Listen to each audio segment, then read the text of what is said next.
¿Sabías que hay cosas que escuchas todos los domingos en la iglesia, que Jesús nunca enseñó? Frases que los pastores repiten, tradiciones que parecen estar en la Biblia, pero si buscas en los evangelios, simplemente no están ahí. Hoy, en la parte 2, te voy a revelar las 3 más impactantes. Algunas te van a sorprender y otras te van a liberar. Quédate hasta el final, porque lo que viene ahora puede cambiar para siempre la forma en que ves estas enseñanzas. Bienvenido de nuevo. Si ya viste la primera parte de este tema, sabes que lo que estamos haciendo aquí no es destruir la fe de nadie. Es todo lo contrario. Estamos cavando más hondo, buscando en las palabras exactas de Jesús para que lo que construyamos sobre ellas sea sólido, real y verdadero. Y Jesús mismo respaldó esa búsqueda cuando dijo: «Conoceréis la verdad, y la verdad os hará libres». Juan 8:32. Libres, no confundidos, no encadenados a tradiciones humanas disfrazadas de mandatos divinos. En la primera parte, exploramos juntos cómo ciertas enseñanzas fueron entrando poco a poco en el lenguaje cristiano, no por revelación, sino por cultura, por costumbre religiosa, por interpretaciones que con el tiempo se convirtieron en dogmas inamovibles. Y hoy continuamos ese camino, porque hay más. Siempre hay más cuando uno decide buscar con honestidad y con el corazón abierto a lo que el Espíritu quiere mostrar. Lo que viene ahora puede incomodar, pero también puede liberar. Y eso al final es exactamente lo que Jesús prometió que haría la verdad cuando la encontráramos de verdad.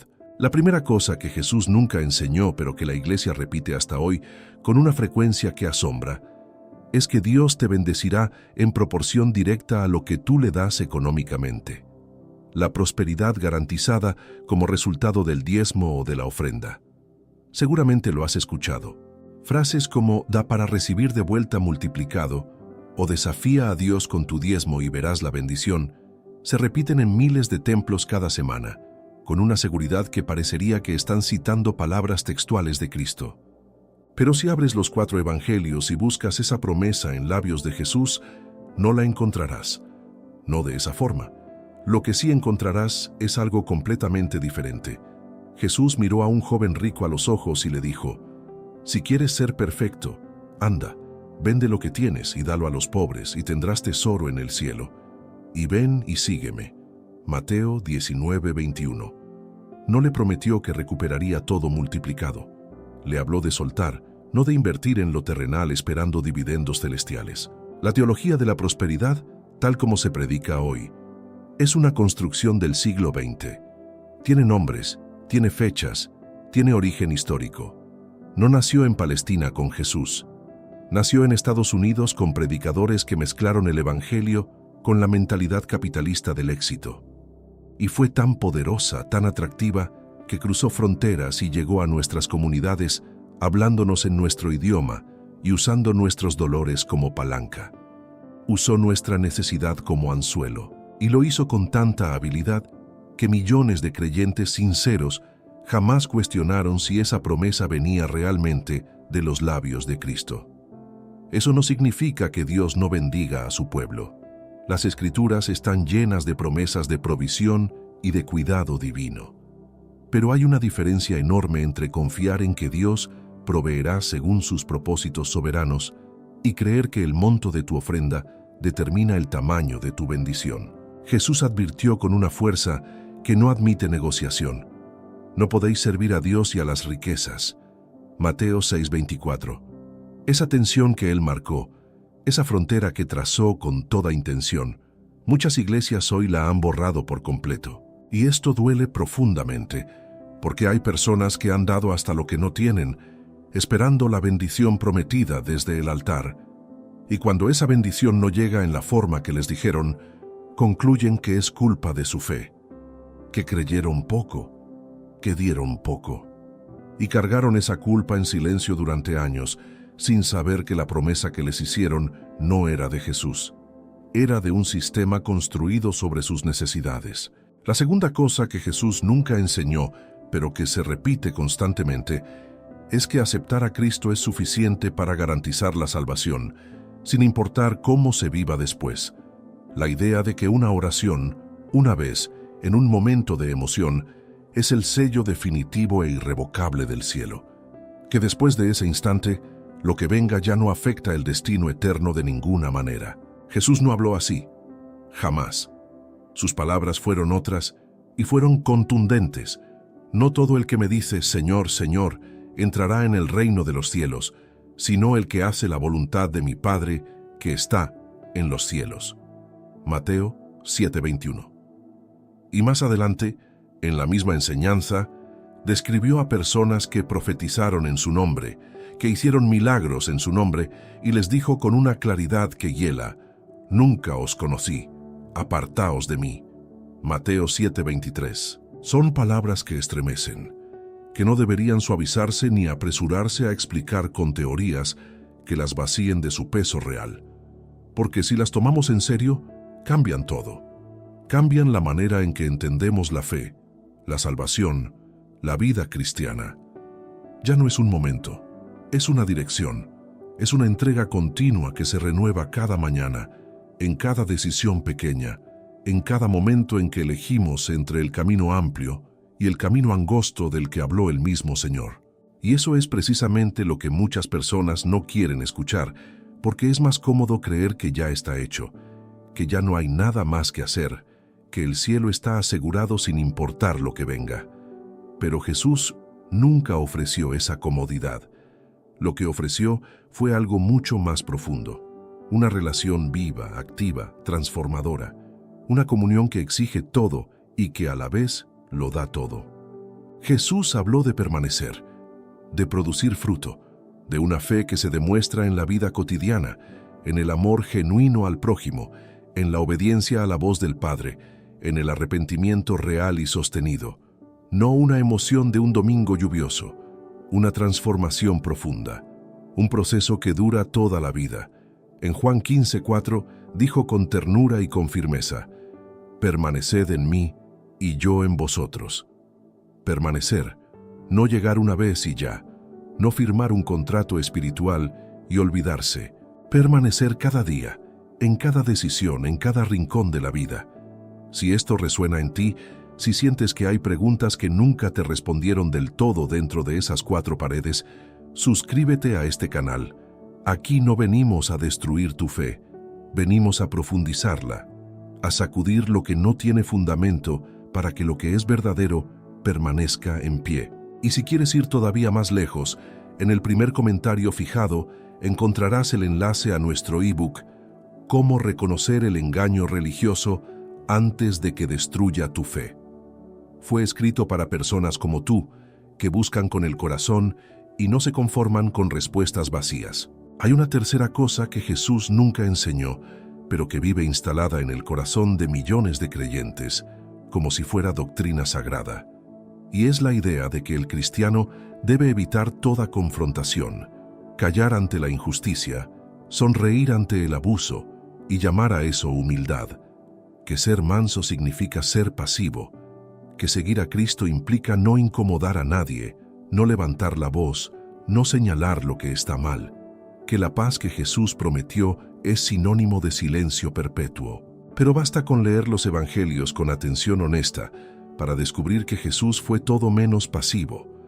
Fue el hombre que entró al templo, vio a los mercaderes convirtiendo la casa de su padre en un negocio y volcó las mesas, no suavemente, no con una nota diplomática. Volcó las mesas. Juan 2:15 lo describe con precisión. Y haciendo un azote de cuerdas, echó fuera del templo a todos. Eso no es pasividad. Eso es una intervención cargada de fuego santo.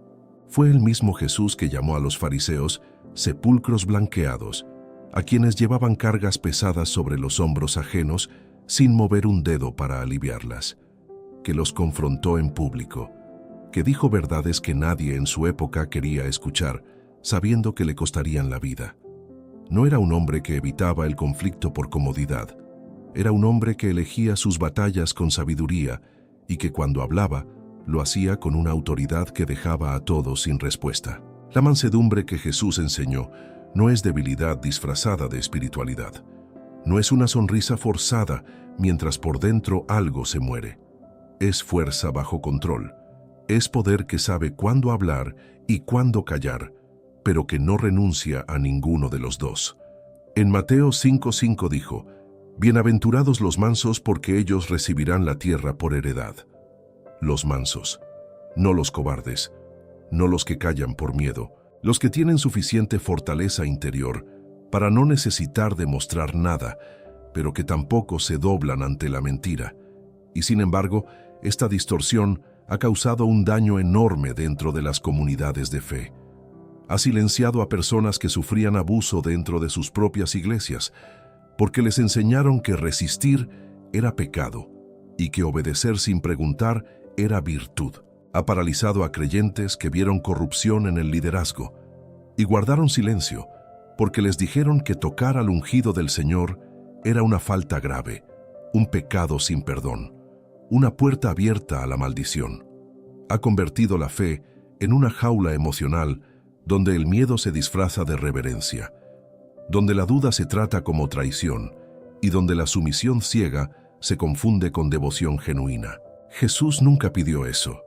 Al contrario, envió a sus discípulos como ovejas en medio de lobos y les dijo que fueran prudentes como serpientes y sencillos como palomas. Mateo 10:16. Prudentes, atentos, con los ojos abiertos, no ingenuos, no ciegos, no dispuestos a ser devorados en nombre de una paz que no es paz sino rendición. Hay una diferencia enorme entre la paz que viene del Espíritu y la resignación que viene del miedo. Jesús conocía esa diferencia y quería que sus discípulos también la conocieran. La paz verdadera no cierra los ojos ante el error. La paz verdadera tiene la seguridad suficiente para mirar el error de frente y no perder el centro. Eso es lo que el Señor ofrece. No una anestesia espiritual, una raíz tan profunda que nada puede arrancarla. El apóstol Pablo lo entendió con claridad. Cuando Pedro actuó con hipocresía en Antioquía, Pablo no guardó silencio por respeto a la jerarquía. Le resistió en público. Gálatas 2:11 dice: «Pero cuando Pedro vino a Antioquía, le resistí cara a cara, porque era de condenar, cara a cara». Eso no es falta de amor. Es amor que se niega a dejar que el error se instale como si fuera verdad. La iglesia necesita recuperar esa valentía. No la valentía del orgullo ni la del que busca pelea, sino la valentía del que ama tanto la verdad que no puede permanecer callado cuando ve que se la está traicionando. El profeta Jeremías lo vivió en carne propia. Intentó callar, intentó no hablar más en nombre del Señor y describió lo que sintió en Jeremías 20:9. «Y si digo, no me acordaré de él, ni hablaré más en su nombre, entonces hay en mi corazón como un fuego ardiente metido en mis huesos». La verdad no puede contenerse cuando el Espíritu la deposita en alguien con sinceridad, no porque el creyente quiera protagonismo, sino porque hay cosas que claman por ser dichas, por ser nombradas, por ser puestas a la luz. Y Jesús, que es la luz del mundo, nunca pidió que sus seguidores vivieran en la oscuridad de la complicidad callada. Ahora, todo esto que hemos venido explorando en estas dos partes tiene un hilo conductor que quizás ya empezaste a notar. Las enseñanzas que no vienen de Jesús, pero que circulan como si vinieran de Él, casi siempre tienen una función en común. Hacen al creyente más manejable, más dependiente, más silencioso, más fácil de controlar. La prosperidad lo ata al sistema económico de la iglesia. La salvación garantizada lo adormece espiritualmente. Y la mansedumbre mal enseñada lo paraliza ante cualquier abuso de autoridad. No es casualidad, es un patrón que se repite con demasiada consistencia como para ser ignorado, y cuando uno lo ve, ya no puede dejar de verlo. Y reconocerlo no es rebelión, es discernimiento. Es exactamente lo que Jesús esperaba de sus seguidores cuando dijo en Mateo 10:26: «Así que no los temáis, porque nada hay encubierto, que no haya de ser manifestado, ni oculto, que no haya de saberse. Todo lo que está oculto será revelado. Todo lo que se construyó sobre arena caerá con estrépito cuando llegue la prueba. Y lo que fue edificado con honestidad sobre la roca viva que es Cristo, permanecerá en pie cuando todo lo demás haya caído». Porque entender de dónde vienen estas enseñanzas no es el final del camino. Es apenas el comienzo de uno mucho más honesto, mucho más libre y mucho más cercano al Jesús que caminó por Galilea y que habló a corazones como el tuyo con una autoridad que ningún sistema religioso ha podido fabricar ni reemplazar. En la siguiente parte, vamos a atar todos estos hilos y ver qué significa todo esto para la manera en que vives tu fe hoy, de manera concreta, sin rodeos y sin condescendencia. No te vayas, porque lo que viene es quizás lo más importante de todo lo que hemos dicho hasta aquí. Todo lo que hemos visto hasta aquí apunta hacia una misma pregunta. Una pregunta que quizás llevas tiempo cargando sin saber exactamente cómo formularla. Y es esta: si tantas cosas que me enseñaron no vinieron de Jesús, ¿qué hago ahora con mi fe? ¿La descarto? ¿La reconstruyo? ¿La abandono por completo? La respuesta que Jesús daría a esa pregunta no es ninguna de las tres. La respuesta que Él daría es la misma que le dio a sus discípulos cuando el camino se volvió difícil y muchos comenzaron a alejarse. Les preguntó: ¿queréis acaso iros también vosotros? Y Pedro respondió algo que vale más que cualquier sistema teológico: Señor, ¿a quién iremos? Tú tienes palabras de vida eterna. Juan 6, 67, 68. Eso es lo que queda cuando se cae todo lo que no tiene fundamento. No el vacío, no la duda sin salida. Queda Él, queda la palabra, queda la posibilidad de un encuentro real, sin intermediarios que distorsionen, sin tradiciones que reemplacen la voz viva del Espíritu. Y eso no es pérdida. Eso es la libertad más profunda que puede experimentar un ser humano que ha decidido buscar a Dios con sinceridad. Es el momento en que la religión deja de ser un sistema que hay que sostener y se convierte en una relación que sostiene a quien se entrega a ella. Porque lo que descubrimos cuando empezamos a separar las palabras de Jesús de las palabras de los hombres no es una fe más pequeña, es una fe más limpia, más honesta, más parecida a lo que Él describió cuando dijo: el que quiera salvar su vida, la perderá, pero el que pierda su vida por causa de mí, la hallará. Mateo 16, 25. Perder la versión cómoda de la fe para encontrar la versión real. Eso cuesta, pero lo que se gana no tiene precio. Y aquí es donde surge algo que muchos no esperan cuando comienzan este camino de búsqueda honesta. Surge el juicio de los que no quieren preguntar, el rechazo de quienes prefieren la comodidad de las certezas prestadas sobre la incomodidad de buscar la verdad por sí mismos. Hay personas que cuando comienzas a hacer preguntas, cuando dices: espera, eso no está en los evangelios, reaccionan con miedo o con ira, como si tus preguntas fueran un ataque personal contra su identidad. Porque tus preguntas amenazan el mundo que construyeron sobre respuestas que nunca revisaron. Jesús también lo vivió. Sus propios vecinos de Nazaret lo rechazaron cuando habló con autoridad. Los líderes religiosos de su tiempo lo persiguieron porque su mensaje no se acomodaba a sus estructuras de poder, y Él no se disculpó por eso. No suavizó la verdad para que fuera más digerible. Les dijo en Lucas 4:24: de cierto os digo que ningún profeta es acepto en su propia tierra. La verdad incomoda, especialmente a los que más cerca están de ella, pero menos dispuestos están a recibirla.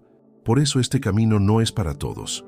No porque sea exclusivo de una élite espiritual, ni de personas con formación teológica, sino porque exige algo que pocas personas están dispuestas a ofrecer en un mundo que premia la certeza y castiga la duda. La honestidad de admitir que quizás nos equivocamos, que quizás lo que nos enseñaron con buenas intenciones, con genuino amor incluso, no era del todo correcto, que la fe que heredamos necesita ser revisada, no descartada, sino purificada como el oro que pasa por el fuego y sale más brillante, más puro, más valioso de lo que era antes de entrar. En 1 Pedro 1:7 está escrito: para que la prueba de vuestra fe, mucho más preciosa que el oro, sea hallada en alabanza, gloria y honra cuando sea manifestado Jesucristo. La prueba de la fe, no la destrucción de la fe. La prueba, no el castigo. Y toda prueba tiene un propósito sagrado. revelar lo que es genuino, lo que fue construido con verdad, lo que tiene raíces suficientemente profundas para no ser arrancado cuando sopla el viento. Separar lo que resiste del calor de lo que se consume en él.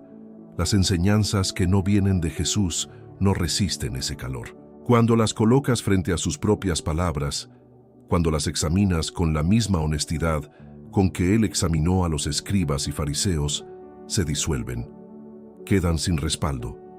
Y lo que queda después de ese proceso es algo que ya nadie te puede quitar. Porque una fe que fue probada, cuestionada, sacudida y que salió en pie al otro lado, es incomparablemente más poderosa que una fe que nunca fue tocada. Es la diferencia entre una casa construida sobre roca y una construida sobre arena. Jesús mismo trazó esa imagen en Mateo 7, 24, 25. Cualquiera pues que me oye estas palabras y las hace, le compararé a un hombre prudente que edificó su casa sobre la roca. Descendió lluvia y vinieron ríos, y soplaron vientos, y golpearon contra aquella casa, y no cayó porque estaba fundada sobre la roca.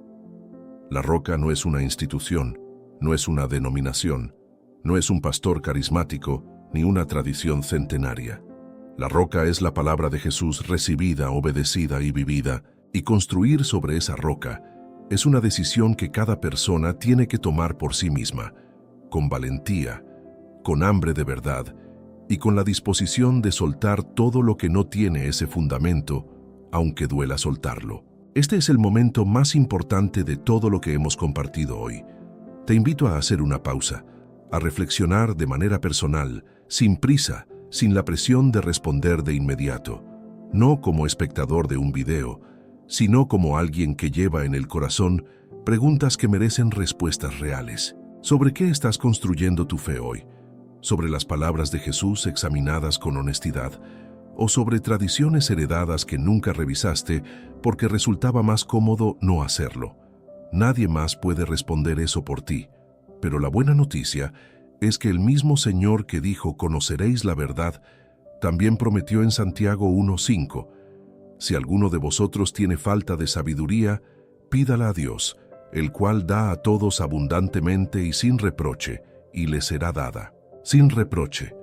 Eso significa que puedes llegar a Él con todas tus dudas, con todas tus preguntas sin respuesta, con todo el peso de lo que descubriste que no era cierto durante años, y no serás juzgado por eso. No serás avergonzado, serás recibido. Porque el Dios que Jesús reveló no es un Dios que castiga a los que buscan, es un Padre que corre hacia el Hijo que regresa, aunque regrese con las manos vacías y el corazón lleno de preguntas. Gracias por haber llegado hasta aquí. De verdad, no todos tienen el valor de hacer estas preguntas, y el hecho de que estés aquí dice mucho de la seriedad con que buscas a Dios. Si este video tocó algo en tu corazón, déjanos un comentario, cuéntanos qué fue lo que más te impactó. Y si quieres seguir profundizando, en el primer comentario fijado encontrarás el enlace a nuestro ebook «Cómo reconocer el engaño religioso antes de que destruya tu fe». Es el paso siguiente natural después de todo lo que compartimos hoy. Tu voz importa en esta comunidad. Y si todavía no te has suscrito, hazlo ahora. Activa la campanita para no perderte los próximos videos que ya están por venir y que aparecerán aquí en la pantalla. Seguimos juntos en este camino de fe honesta y profunda. Hasta la próxima.